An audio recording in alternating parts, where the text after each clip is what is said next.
Hello, everyone. I'm so glad you could join me today. I am Sunny Bennett. This is my final project presentation video for the class Communication for Organizational Effectiveness. I'm very excited to talk about today's topic. The subject that we will be discussing is coaching and providing feedback for improved performance.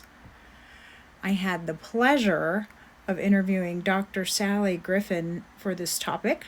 Sally got her BCA and Master's in English at the University of North Carolina at Charlotte. And then she went on to UNC Greensboro for her doctorate. And then for 26 years, she taught AP English, both English language, composition, and literature. She taught creative writing, and she was an advisor for PBS Student Reporting Labs, which is a hands-on journalism training program that connects young people with real-world experiences and educators to resources and community. She's also a published author and a delight. And I would say that she is an expert on coaching and providing feedback for improved performance. So with the help of her expertise, our primary objective for this presentation is to equip you with the knowledge and skills to effectively coach and provide feedback for enhanced performance. In these slides, you are going to get some specific objectives. We'll be learning knowledge-based objectives.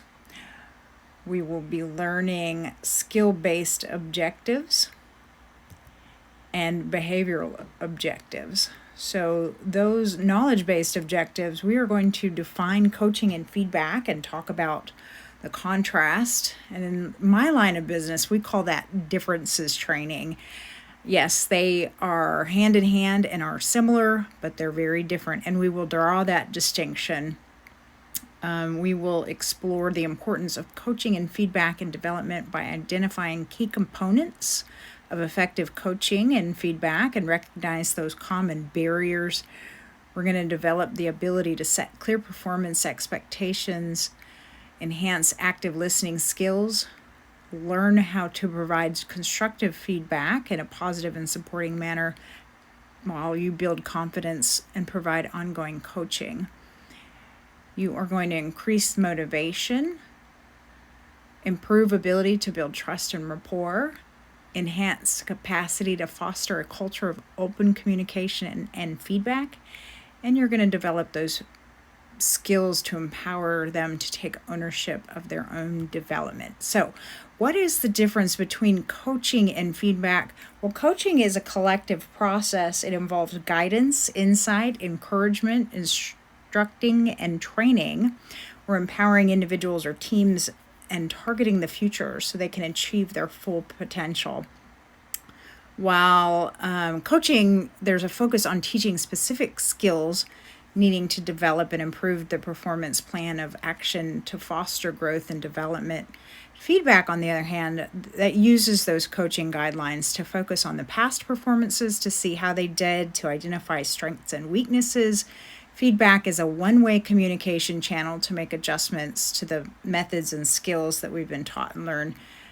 And it's improving upon performances to succeed in an organization. And coaching is about the future, and feedback is about molding the past for a better future. So did you know that employees are 3 times more engaged when they receive daily feedback from their managers versus annual feedback?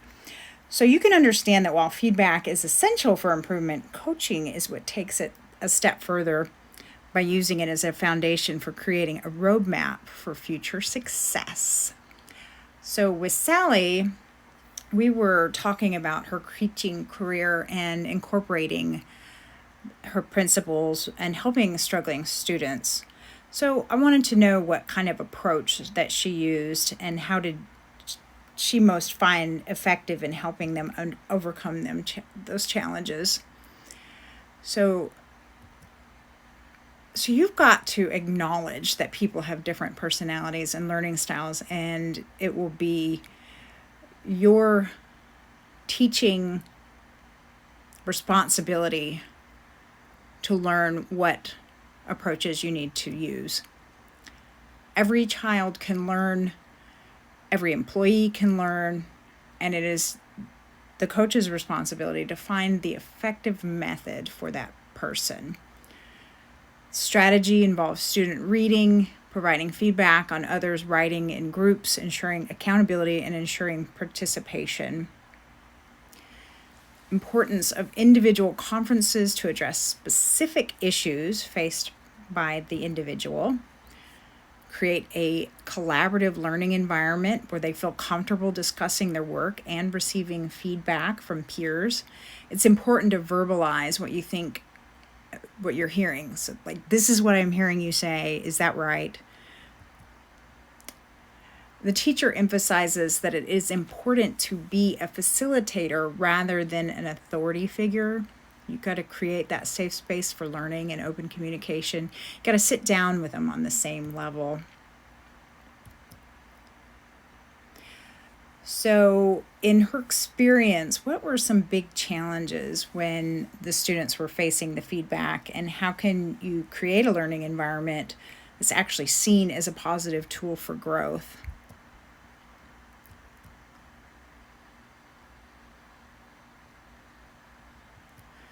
One-on-one. So it's very important to have those individual conferences. You got to start those conferences with the open-ended questions like, how's it going? And encourage them to talk about their work. Transferring the coach-student relationship to a more collaborative one, similar to colleagues working together. Share personal struggles to demonstrate that you're a process too. Like, I'm having trouble with this. Could you have any suggestions for me? And that would help them model that process. Also, reiterate the effectiveness of group work and peer feedback in improving skills. Emphasis should be on writing process rather than solely on the final product. So it is important to be about the journey, not just how you get there.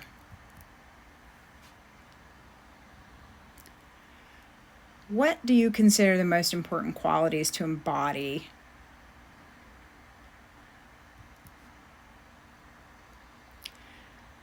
It's important to maintain a professional distance, but you also need to build rapport. You got to find that right balance. There's a delicate balance between being approachable and maintaining authority. So this is achieved by clearly defining your roles within this teaching, coaching setting. You can create a supportive environment where they feel comfortable taking risks and learning from their mistakes. So building confidence, empathy and understanding. You got to show those students that you share the similar challenges. Encourage, support each other and celebrating success. Focus on growth. Feedback should be focused on helping improve rather than just pointing out the errors. The tone and the delivery of the feedback is crucial for creating a positive learning environment. And while, again, the details are important, it's what is taught that is empowering rather than making them feel inferior. This creative, supportive environment where they feel comfortable taking risks and learning from mistakes. So I wanted to know how she felt like being a teacher. How could that student's performance translate into coaching adults and professionals? Building confidence, motivation by focusing on strengths, accomplishments before addressing weaknesses. You never want to make anybody feel bad. Create a safe space for open dialogue and feedback. Encourage two-way conversations like, I really like this. Where did you get this idea? This was a good thing you did. Approach conversations with empathy. Avoid blame and criticism. Point out the positive. And then you can get down to the, let's talk about this over here. Use the correct tone. If you go in there with an attitude of blame, they will build a wall and you'll have a very difficult time getting through to them again. fostering growth and maturity in individuals by encouraging critical thinking and communication skills. Do the back and forth thing. Ask, well, what would you have? What do you have for me? Emphasize the positive impact of building strong relationships and communication skills on overall performance and satisfactions, and use manners.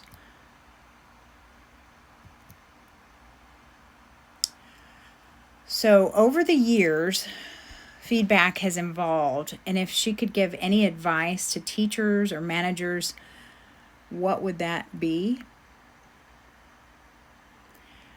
She said she lectured a lot in the beginning, and it's actually kind of funny, but this is why lecturing doesn't work. And they want to tell the kids what to do and this kind of thing.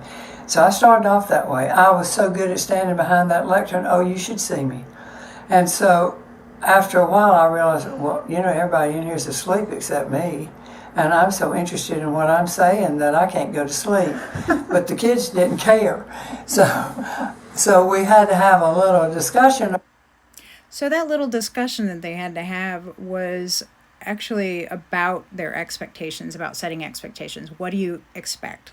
For those kids, it was for what do you expect to get out of the class? For an employee, it would be what do you expect to get out of this job? So approach to feedback and practical implements. Don't preach, teach. Recognize that individual potential and avoid reducing people to statistics or labels. Creative sense of community, belonging to foster trust and open communication. Tailor feedback to specific needs and circumstances. Involve the recipient in a feedback process by asking their input and perspective. Talk about things. Pick things apart. How would you have the company do this? Why would the company want us to do this? Frame that feedback as an opportunity for improvement rather than criticism. Why do you think it's this way? How would you change it? Encourage open dialogue and create a safe space for expressing thoughts and feelings. Demonstrate vulnerability by being open to feedback for yourself. Pay attention to the other person's perspective and feelings. Sally had a soapbox in her room, like a literal soapbox that the kids could go and get and stand on, and they could stand up in front of their peers and they could say whatever was bothering them. They could say their piece, and then they felt comfortable and empowered by doing that. They could vent and express their opinions. And at work, it could be a suggestion box or a dialogue during conferences, but listening and making changes when necessary are important. Provide concrete examples and avoid generalizations. Acknowledge strengths and accomplishments alongside areas for improvement.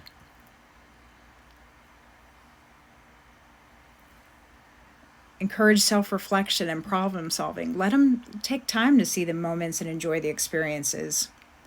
Seek feedback from others and be open to adjusting your approach. You're not going to grow if you don't ever listen to anybody.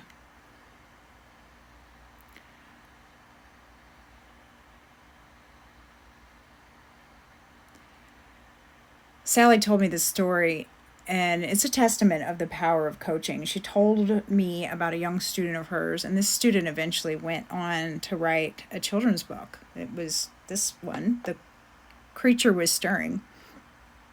And when the book came out, a local paper interviewed her, and she credited Sally saying she believed in her students, and she let us explore and make mistakes. And in Sally's words, she said that she let them be free. In the newspaper article, she said, I credit Dr. Griffin with a lot of this because she let us be free. And so I guess that to sum it up, I guess that's what it is. Let be free and be in it together rather than you up here at the head of the table and everybody else, sitting around waiting for you to deliver the word. Create a community. Yeah. You do. You have to create a community. And the work, you got to understand the work that they do is from their heart. And you need to respect that and encourage different viewpoints to foster creativity and innovation. And that is the way that you build a team. You build that team with each individual, and each individual has to feel important and be part of that team. Every opinion matters in a community. So to recap, we have gone over some knowledge and skills. We've learned the differences between coaching and feedback, and we have identified key components of effective coaching and feedback. And now we understand the behavioral objectives when dealing with improved performance. I just want you to know that I thank you very much for your time and in your engagement. It has been my pleasure.